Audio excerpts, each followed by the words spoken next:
बच्चों, हिंदी व्याकरण के इस भाग में हम पाठ 24 में वाक्य संशोधन के विषय में पढ़ेंगे। बच्चों, अब तक हमने पिछले अध्यायों में वर्ण, शब्द तथा रचना से संबंधित जानकारी प्राप्त की है, किंतु यह सब जानकारी प्राप्त करने के बाद भी कई बार हम लोग अशुद्ध वाक्य लिखते हैं, जिसका कारण क्या होता है? व्याकरण के नियमों की समुचित जानकारी का अभाव। तो आओ बच्चों, हम जानते हैं कि व्याकरण के कौन से ऐसे नियम हैं जिन्हें हम सही तरह से नहीं लिखते हैं, जिसके कारण जो वाक्य है वो अशुद्ध हो जाता है। और इन अशुद्धियों को पहचान कर हम किस प्रकार से अपने वाक्य को शुद्ध कर सकते हैं। तो बच्चों, वाक्यगत जो अशुद्धियाँ होती हैं वो 4 प्रकार की होती हैं। पहली होती है पद रचना संबंधी अशुद्धियाँ, दूसरी पदक्रम संबंधी अशुद्धियाँ, तीसरी वाक्य रचना संबंधी अशुद्धियाँ और चौथी शब्दार्थ संबंधी अशुद्धियाँ। तो सबसे पहले जानते हैं पद रचना संबंधी अशुद्धियाँ। वो क्या होती हैं? जब हम उपसर्ग तथा प्रत्यय आदि की असावधानी के कारण पद रचना संबंधी अशुद्धियाँ हो जाती हैं। तात्पर्य क्या है? जब हम उपसर्ग तथा प्रत्यय को सही तरीके से नहीं लिखते, तो जब हम कोई भी शब्द बनाते हैं तब क्या होती हैं? पद रचना संबंधी अशुद्धियाँ। जैसे कि यहाँ पर कुछ उदाहरण हैं। आप क्या मिठाइयाँ ले आए? यहाँ पर जो मिठाइयाँ हैं उसमें मिठाइयाँ में बड़ी ई की मात्रा का प्रयोग हुआ है, जबकि इसका शुद्ध रूप क्या होगा? क्या आप मिठाइयाँ ले आए? इसी तरह से इसका दूसरा उदाहरण है, मैंने सारा काम कर दिया है, जबकि इसका शुद्ध रूप है, मैंने सारे काम कर दिए हैं। क्योंकि जब हम सारे काम कर दिए हैं तो है में अनुस्वार लगेगा, जो कि पुल्लिंग है। फिर मैं और तुम बाजार चलेंगे, तुम और मैं बाजार चलेंगे, ये इसका शुद्ध रूप है। इस तरह से पद रचना संबंधी अशुद्धियों के और भी उदाहरण जो आपकी पुस्तक में दिए हैं वो आप ध्यान पूर्वक पढ़िएगा। आगे समझते हैं पदक्रम संबंधी अशुद्धियाँ। पदक्रम संबंधी अशुद्धियों से क्या तात्पर्य है? पदक्रम, आप जैसा कि जानते हैं कि पद किसे कहते हैं? कोई भी शब्द जब हम किसी वाक्य में प्रयुक्त करते हैं तब वो उसे क्या कहते हैं? हम पद कहते हैं। और जब इस पद को जब किसी वाक्य में लिखते समय उसका क्रम सही रूप में नहीं लिखा जाता, तो जो वाक्य है वो भी अपना अर्थ सही रूप में नहीं देता। तब क्या होता है? पदक्रम संबंधी अशुद्धियाँ पैदा होती हैं। जैसे कि यहाँ कुछ उदाहरणों से हम समझते हैं। केवल कल 5 सेब थे, लेकिन इसका शुद्ध रूप क्या है? कल केवल 5 सेब थे, क्योंकि यहाँ पे जो कल है वो केवल के बाद लिखा गया है, जो कि अशुद्ध रूप है। इसी तरह से दूसरे उदाहरण से समझते हैं, सड़क के बाईं ओर मंदिर के है, क्योंकि यहाँ भी पदक्रम संबंधी अशुद्धि पैदा हुई है। तो लेकिन इसका शुद्ध रूप क्या होगा? मंदिर के बाईं ओर सड़क है। इसी प्रकार से आपकी पाठ्य पुस्तक में अन्य उदाहरण है, यह रस का आम है, शुद्ध रूप होगा यह आम का रस है। एक गिलास पानी से भरा लाओ, शुद्ध रूप क्या होगा इसका? पानी से भरा एक गिलास लाओ। उसे गर्म करके चाय पिलाओ, उसे चाय गर्म करके पिलाओ। बच्चों, इसी प्रकार से और भी अनेक उदाहरण आपकी पाठ्य पुस्तक में संकलित हैं। अब इसका तीसरा रूप है वाक्य रचना संबंधी अशुद्धियाँ। वाक्य रचना में संज्ञा, सर्वनाम, क्रिया, लिंग आदि अनेक कारणों से अशुद्धियाँ उत्पन्न होती हैं, क्योंकि कोई भी जो वाक्य होता है संज्ञा, सर्वनाम, क्रिया, लिंग आदि अवयवों के द्वारा ही निर्मित होता है। तो आओ बच्चों, एक एक करके इन अशुद्धियों को भी समझते हैं। सबसे पहले समझते हैं संज्ञा संबंधी अशुद्धियाँ किस प्रकार से उत्पन्न होती हैं। इसमें उदाहरण दिया है, विक्रांत राधे श्याम का लड़का है। तो इसका शुद्ध रूप क्या होगा? विक्रांत राधे श्याम का पुत्र है। तुम मुझे रविवार के दिन मिलना, लेकिन इसका शुद्ध रूप क्या है? तुम मुझे रविवार को मिलना, क्योंकि रविवार ही अपने आप में ही दिन है। फिर हमें रोजाना पानी से नहाना चाहिए, तो नहाना तो हमेशा पानी से ही होता है, तो इसका शुद्ध रूप क्या होगा? हमें रोजाना नहाना चाहिए। इसी प्रकार से सर्वनाम संबंधी अशुद्धियों को समझते हैं। मैं यहाँ यह सब नहीं करूँगा, लेकिन इसका शुद्ध रूप क्या है? यहाँ मैं ये सब नहीं करूँगा। क्योंकि जो सर्वनाम है वो संज्ञा के स्थान पर प्रयुक्त किए जाते हैं। तेरे हाथ में कौन है, लेकिन इसका शुद्ध रूप क्या है? तेरे हाथ में क्या है। कौन है नहीं, क्या आएगा? क्या है।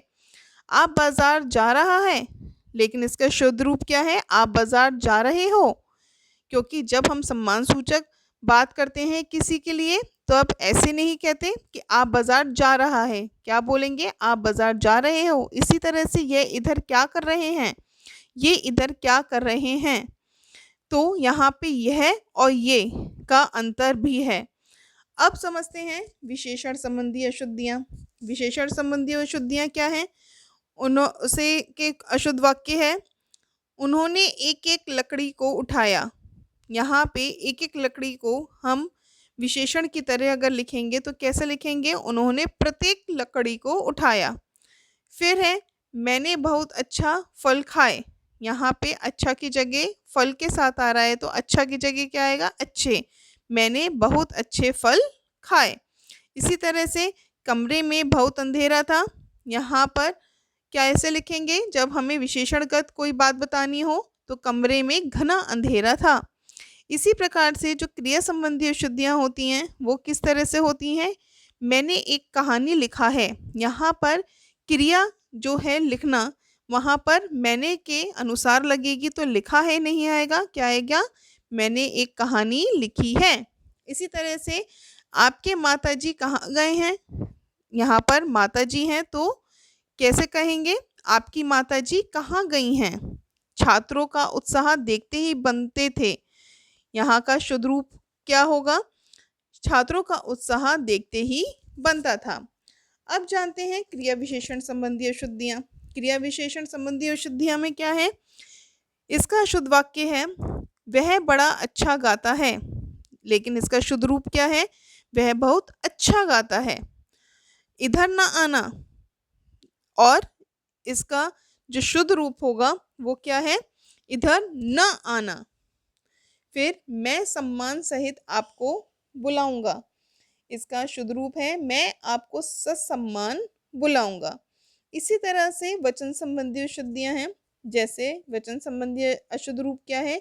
सभी छात्र ने मिलकर उत्सव मनाया। इसका शुद्ध रूप क्या है? सभी छात्रों ने मिलकर उत्सव मनाया। क्योंकि हम यहाँ वचन संबंधी अशुद्धियों को देख रहे हैं, तो सभी छात्र में क्या आएगा? छात्रों ने मिलकर उत्सव मनाया। फिर है दूसरा उदाहरण, कुत्ते को एक रस्सी से बांध दो। तो यहाँ पर क्या आएगा? एक ही कुत्ते की बात हो रही है, तो कुत्ते को रस्सी से बांध दो। आम के पेड़ पर आमों आ रहे हैं। तो यहाँ पर जब हम शुद्ध वाक्य लिखेंगे और वचन का भी हमें ध्यान रखना है, तो कैसे लिखेंगे? आम के पेड़ पर कई आम आ रहे हैं। अब समझते हैं लिंग संबंधी अशुद्धियाँ। लिंग संबंधी अशुद्धियाँ क्या हैं? इसका अशुद्ध वाक्य क्या है? शीतल वायु चल रहा है। जबकि जब हम लिंग में परिवर्तित करेंगे तो कैसे करेंगे? शीतल वायु चल रही है। इसी तरह से रामू खेतों में जा रही है। जब रामू की बात आ रही है तो वो क्या है? पुल्लिंग है। तो कैसे लिखेंगे? रामू खेतों में जा रहा है। और कारक संबंधी अशुद्धियाँ क्या होती हैं? अमन से आज खीर खाई, लेकिन इसका शुद्ध के रूप क्या है? अमन ने आज खीर खाई। बच्चों, आपको कारक चिन्ह तो सब याद है, जो कि हम पिछले अध्यायों में पढ़ चुके हैं। तो किसके साथ कौन सा कारक चिन्ह लगेगा, वो आपको जो वाक्य है उसको पढ़कर भी समझ में आता है। तो यहाँ पर दूसरा जैसे उदाहरण दिया है, मैंने मेरी पुस्तक दोस्त को दी। जबकि यहाँ का पर शुद्ध रूप क्या होगा? मैंने अपनी पुस्तक दोस्त को दी। इसी तरह से पेड़ में कई पत्तियां हैं, लेकिन पेड़ में की जगह इसका शुद्ध रूप क्या होगा? पेड़ पर कई पत्तियां हैं। अब समझते हैं इसका चौथा रूप, शब्दार्थ संबंधी अशुद्धियां। जो शब्दार्थ संबंधी अशुद्धियां होती हैं, जो शब्द के अर्थ का, शब्दार्थ मतलब शब्द के अर्थ से उत्पन्न संबंधी जो अशुद्धियां होती हैं, वो भी दो भागों में विभक्त हैं। पहला है पर्यायवाची संबंधी अशुद्धियां। जैसे कि यहाँ अशुद्ध वाक्य लिखा हुआ है, मुझे शशि देखने की इच्छा है। यहाँ पर जो शशि देखने की इच्छा की जगह हम क्या लिखेंगे पर्यायवाची में? मुझे चाँद देखने की इच्छा है। ये बात है कि जब हम पर्यायवाची शब्द प्रयोग करते हैं तो चाँद का पर्यायवाची शशि ही है। लेकिन जब हम किसी वाक्य में प्रयुक्त करते हैं तो ये देखना होता है कि कौन-सा पर्यायवाची शब्द मतलब आपके वाक्य के उपयुक्त है, उसी पर्यायवाची शब्द का हम प्रयोग करते हैं। इसी तरह से मुझे कुछ धन की आवश्यकता है। यहाँ पर इसका शुद्ध रूप क्या होगा? मुझे कुछ रुपयों की आवश्यकता है। इसी तरह से लक्ष्मी माँ को जलज का फूल चढ़ाया जाता है। जलज मतलब कमल का फूल होता है। ये आपने पर्यायवाची में शब्दों में पढ़ा है कि जलज, कमल, पंकज, नीरज। तो लेकिन यहाँ पर जब हम बात करेंगे, ना तो नीरज लिखेंगे, ना जलज लिखेंगे, ना पंकज लिखेंगे, क्या लिखेंगे? लक्ष्मी माँ को कमल का फूल चढ़ाया जाता है। बच्चों, एक और प्रकार की अशुद्धि होती है शब्दार्थ संबंधी अशुद्धियाँ, वो हैं श्रुति समभिन्नार्थक संबंधी अशुद्धियाँ। जैसे हिंदू मुस्लिम सब एक समान हैं, लेकिन इसका शुद्ध रूप क्या है?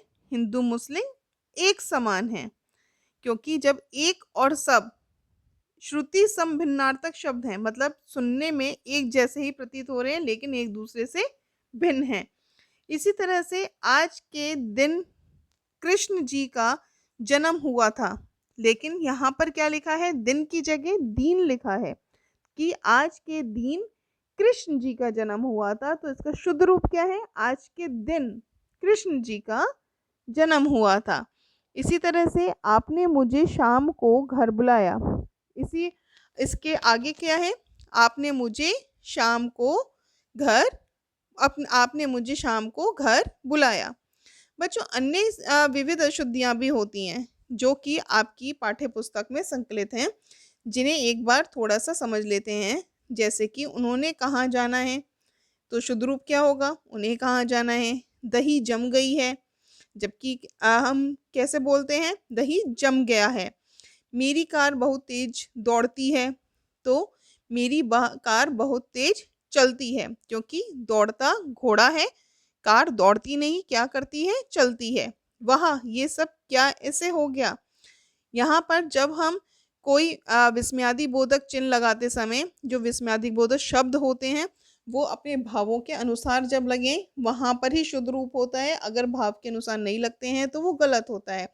इसी तरह से यहाँ पर ये सब कैसे हो गया? ये वहाँ या आश्चर्य की बात नहीं है, दुःख की बात है। तो हाँ, ये सब कैसे हो गया? वह एक आँख से काना है। तो जब काना है, काना शब्द अपने आप में ही ये दृष्टिगत करता है, ये इसका द्योतक है कि एक आँख से देखने वाले को ही हम काना कहते हैं। तो एक आँख से काना सही जो वाक्य प्रयोग नहीं है, तो शुद्ध वाक्य क्या होगा? वह काना है। इसी तरह से और वाक्य भी आपकी पाठ्य पुस्तक में दिए गए हैं, जिन्हें आप अच्छे से पढ़ें और शब्दार्थ संबंधी अशुद्धियों को समझें।